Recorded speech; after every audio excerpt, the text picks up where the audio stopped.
Order! Order, I say!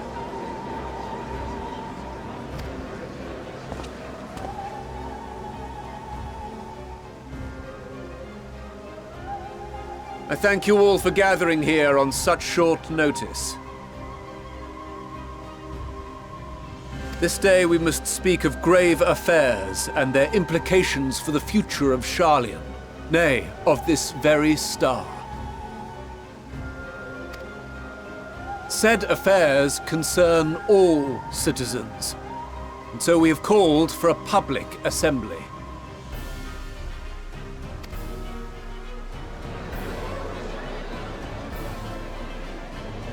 You may have heard rumors of the Talopheroi and the havoc these madmen wreak abroad.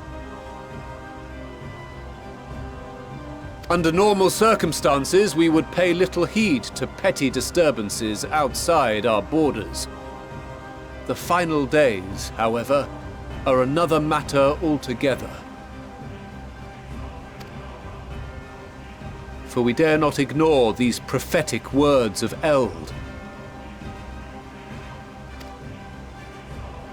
The Endbearers will come, ushering chaos and calamity. The final days descend and devour the very star.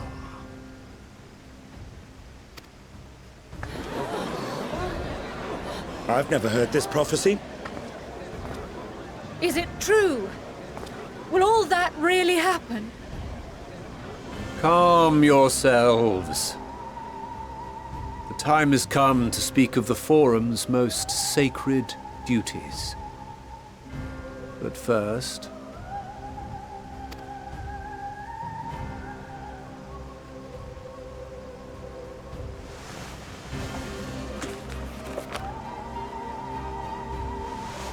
Give voice to the voiceless. Let bindings be unbound. By unanimous decree, I declare the enchantment broken.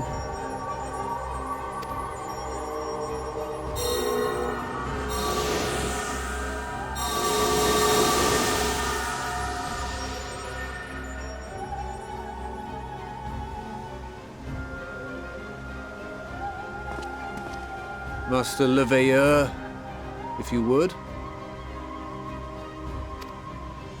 Very well.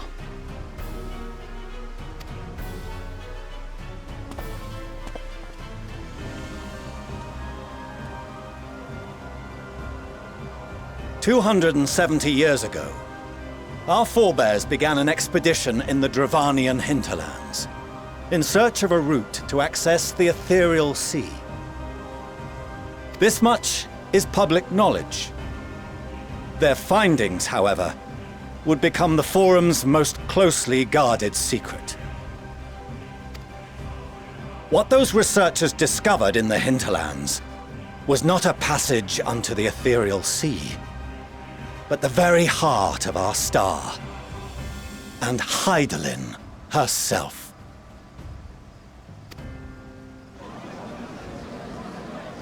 She spoke to them of a calamity that would extinguish all life, and of a means by which we might be spared. The moon. 'Tis in truth a gargantuan vessel built to serve as sanctuary for her children and deliver them from this doom.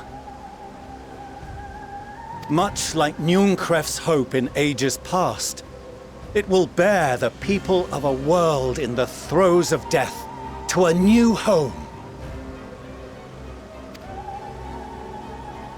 Needless to say, this will be no small undertaking. To facilitate the great work, the Forum has maintained close contact with the servants of Hydaelyn, who presently reside on the moon. Convinced that the foretold end was all but inevitable, we began amassing a wealth of knowledge, not merely for the betterment of our nation, but in preparation for the journey to come. You reveal this to us now? By the gods, how long do we have?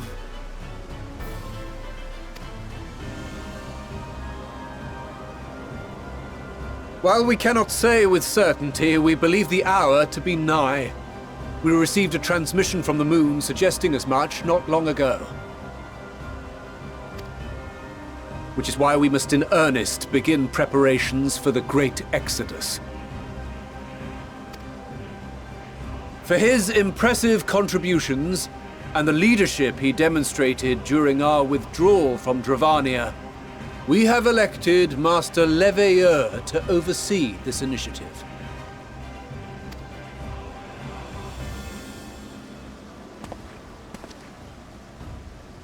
Fellow scribes and scholars, my countrymen, we face a threat of unprecedented scale. We must challenge the trials before us with composure and conviction if we are to find salvation. The wisdom of Sharlayan has ever been a shining beacon in the darkness, and so it shall continue to be. It is our solemn charge to see our heritage preserved for future generations. For those who will come after, we will brave a new frontier.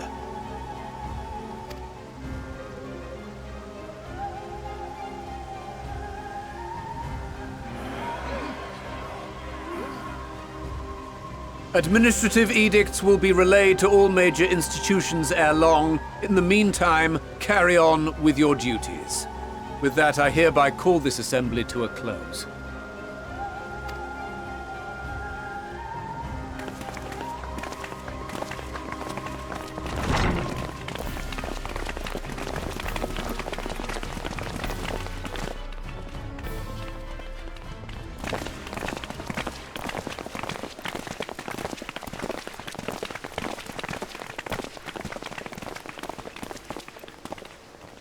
Do you remember what Mother told us when we visited home? That it wasn't until after we were born that Father seemed to lose himself in his work. If that great work of his was the evacuation of this star, then... Yes. It wasn't for his benefit.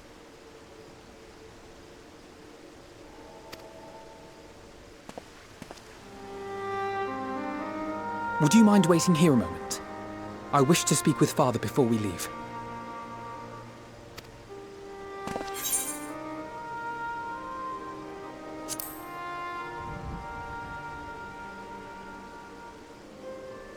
Thank you. I shan't be long. If it's all the same to you, I have a few choice words to share with Father as well.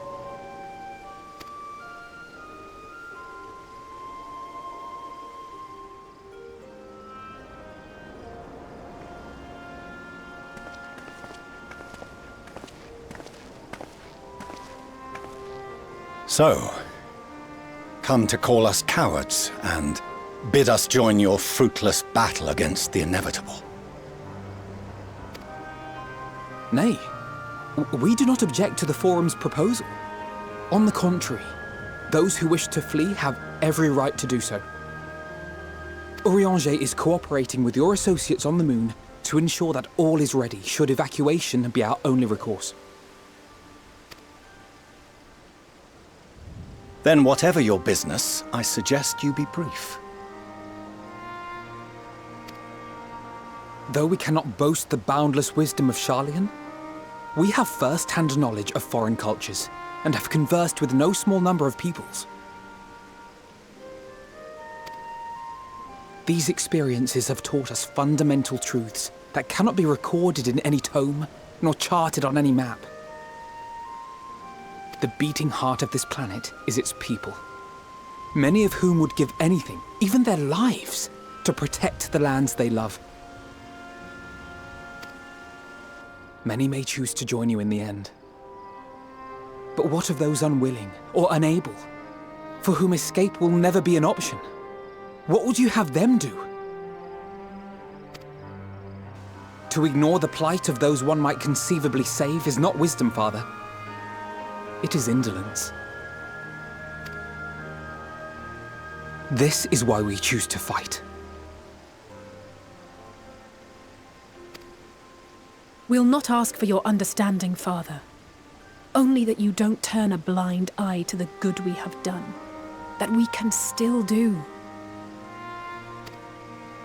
We're not children in need of protection. Hold fast to your principles and let the world burn if it please. But we believe there is still another way. And if there is, we will find it. You see if we don't.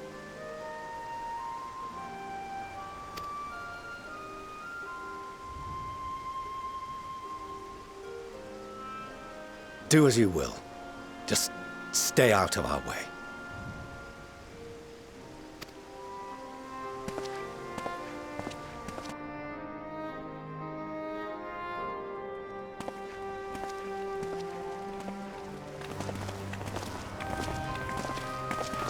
Were he not so consumed with self-righteousness, he might tell you how proud he is of you both.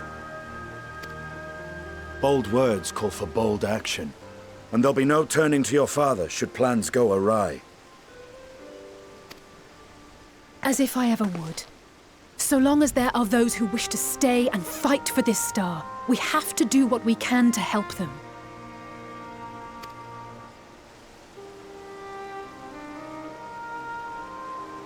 And if we're to do that, we'll need to be well rested. Wouldn't you agree? And having triumphed over what we once thought to be the source of all evil, I can think of no one in greater need of at least a dozen winks.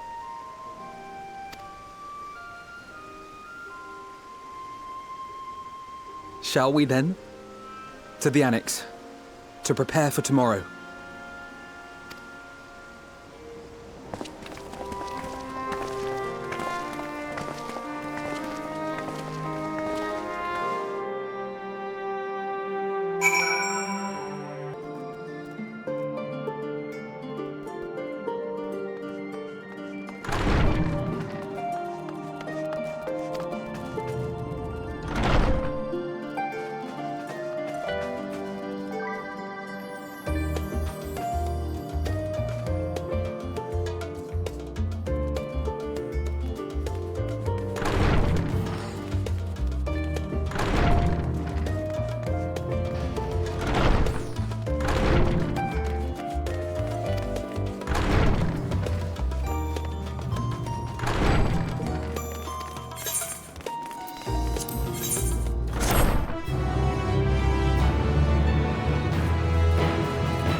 I hope I didn't wake you.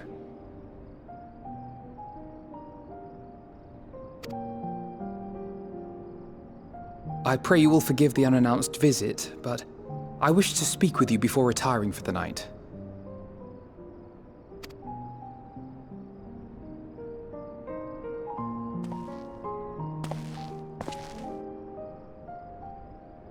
About Garlemald, and the time we spent with the people of Tertium.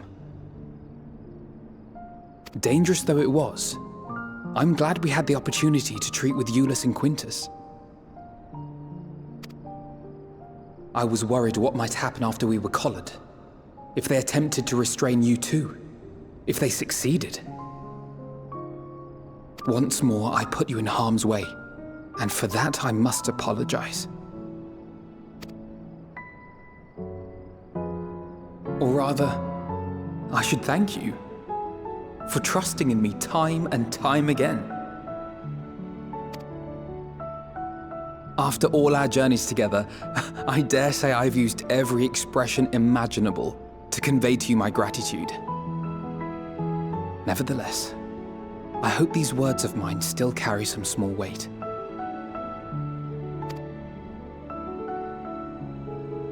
Tomorrow, our fight continues.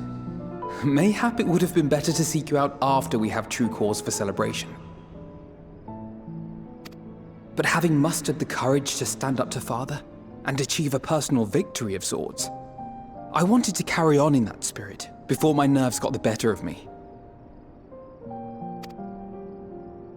The hour grows late, and you doubtless tire of my ramblings.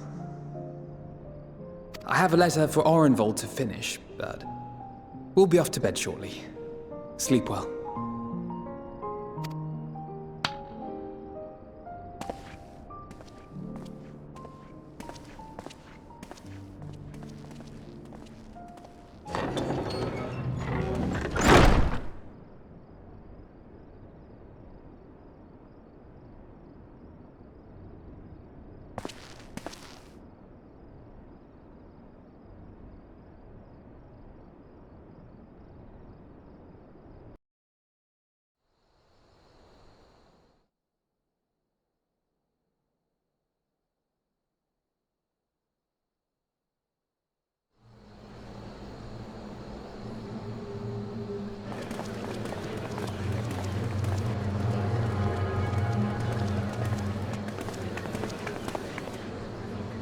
Thank the gods that tower is gone. The sight of it was enough to make me sick.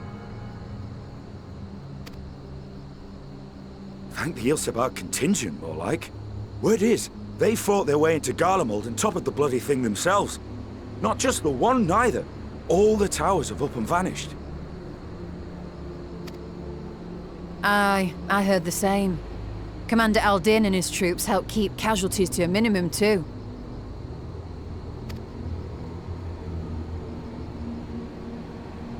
But is it true they brought back tempered Garlean soldiers?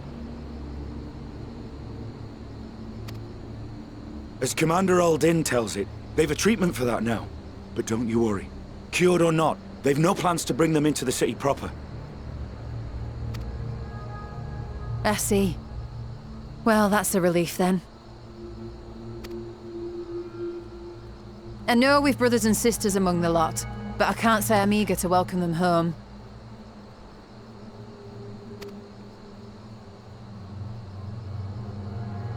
Wanted to think about it for a while yet. They're to be looked after in Alagana for the time being.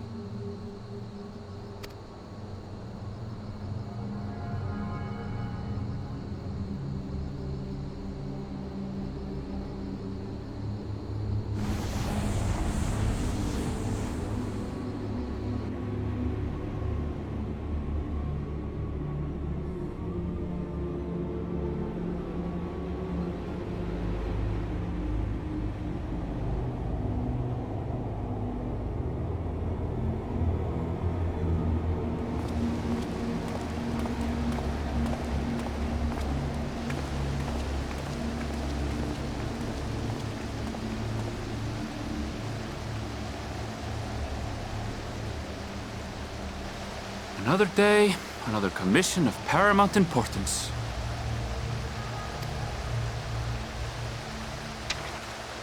Well, what have we here?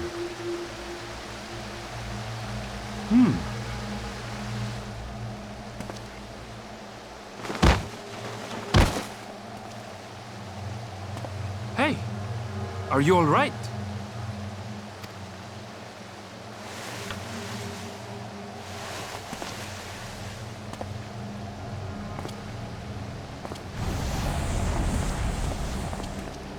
Was that? No. The shadows play tricks, nothing more.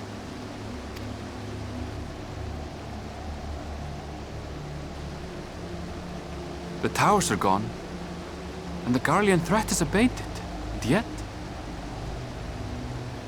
why does it feel as though it's about to get much, much worse?